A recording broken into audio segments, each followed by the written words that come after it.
Examine Ourselves, October 6th, 1983, by Luang Pu Tet Desaraṅsī. Now, the end of the Rains retreat is approaching. There's nothing much else to say. I wish to remind you all, with goodwill and sincere intentions towards every fellow member, to please examine yourselves from the time you entered the monastery or from the beginning of the Rains retreat. Examine from the very start our body, speech and mind. Whatever we are lacking in, what we have been able to correct, and what we are still unable to correct. Let us know about it. Let us know about ourselves. Others don't know. Only we ourselves know ourselves. Buddhism teaches us to know ourselves and to correct ourselves. This is the most important thing. Knowing oneself and seeing oneself does not involve affecting others. If we focus outwardly, it becomes a matter of focusing on other people. Usually this leads to blaming others. However, focusing outwardly can also be useful as a basis for discernment when seeing things.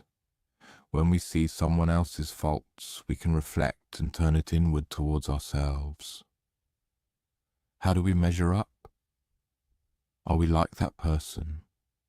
We can compare and see. If we are not, then we are free of it. If we are like that, then we should correct it. This is how to view the faults of others. When we see others doing good, we can look and examine ourselves. Is it good within us? Are we like them? If we are like them, then we are good. If we are not like them, we can correct ourselves. Focusing outwardly in this way has its benefits. If we look inwardly, focusing solely on ourselves, on body, speech and mind in every aspect, then whatever should be corrected, we correct. What we cannot yet correct, we should remember. We have ordained in Buddhism for one purpose only, to correct ourselves. There is nothing else. Since we came to stay, since we began this Rains retreat, 3 months have passed.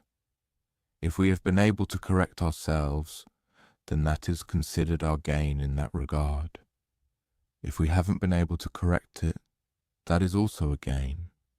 It is a gain in that we have come to know, over this period of 3 months, by focusing and examining, to understand our own faults and virtues. We must not let the benefit of having come to stay here be wasted, because these 3 months of our lives were not easy. They were quite difficult. These 3 months, how much expense has been incurred. 3 months have passed, the food, the consumables, everything we have used for our benefit. Water costs, electricity costs, food costs, betel nut, tobacco, all kinds of things. The seats, the beds, the dwellings. We have used them all for our comfort, so that we may examine ourselves, the 3 aspects mentioned. If we do not examine ourselves, we lose all benefit. 3 months pass by, wasted, and not just wasted. We also cause our lives to decline and be lost in vain, without gaining any benefit whatsoever. This is called being in debt to others. By staying here with them, we incur a debt. A monk continues to be in debt to them, never gaining any profit. If we do not practice good and do not take care of ourselves, the food is considered their debt. The robes are considered their debt. The lodging is considered their debt. The medicines and remedies, all of these are their debt. Therefore, by constantly examining ourselves like this, seeing where our body, speech and mind are lacking, and correcting those points, that is called repaying that debt to them. It is not merely repaying a debt, It also benefits the lay people, the community, and benefits those who make merit and give donations. When they raise their hands in respect, why, they receive great merit. This is truly something worth paying attention to. We gain benefit for ourselves and others benefit as well. Human life is subject to decline and loss. It ends. We are born in each life to perform karma and to experience the results of karma. Everyone born must have karma. There is good karma and bad karma. We do everything. We do both good and bad karma. If we constantly examine and consider ourselves, discerning what is wrong and what is right, what is good and what is bad, and abstain from evil, we become good people. This is called abandoning bad karma, a way to mitigate karma. If we are not mindful at all, it means we are lying dormant in the world, performing bad karma. The evil we have done will become a condition for further evil. The good karma we perform serves to rectify and eliminate bad karma within us. In this life, it ends only to this extent. We see that it ends only to this extent in ourselves. In the next life, it will gradually diminish. If we do not abandon bad karma, but instead accumulate more, like being born and creating evil, thus being in debt to the world as mentioned, then in the next life, we will be born again. Who knows why?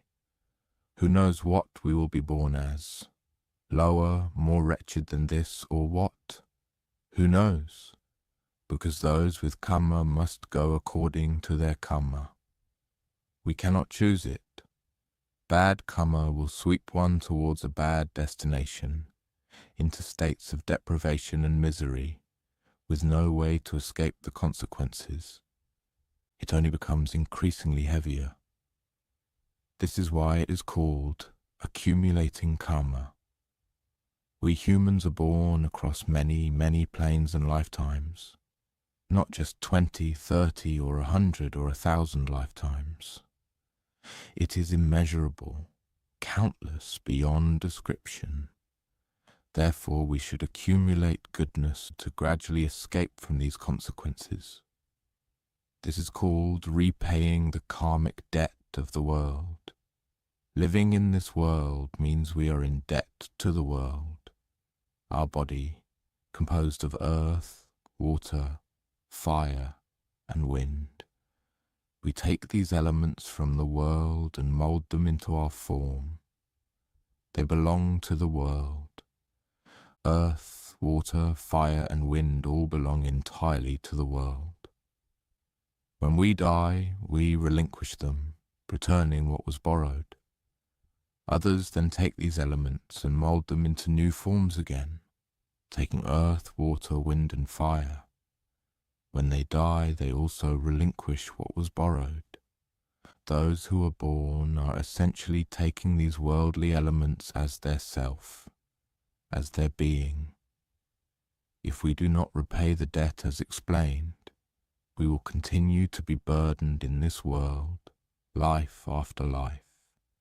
Therefore, those who contemplate, as explained here, having ordained in the religion and being within the religion, having stayed in the monastery or practiced throughout the 3-month rains retreat, should be proud of having done good. If we have done evil, we will experience defilement within ourselves. No one else will know. We know ourselves. In Buddhism, it is taught to know oneself, to correct oneself. This is the most important thing. End of Dhamma talk.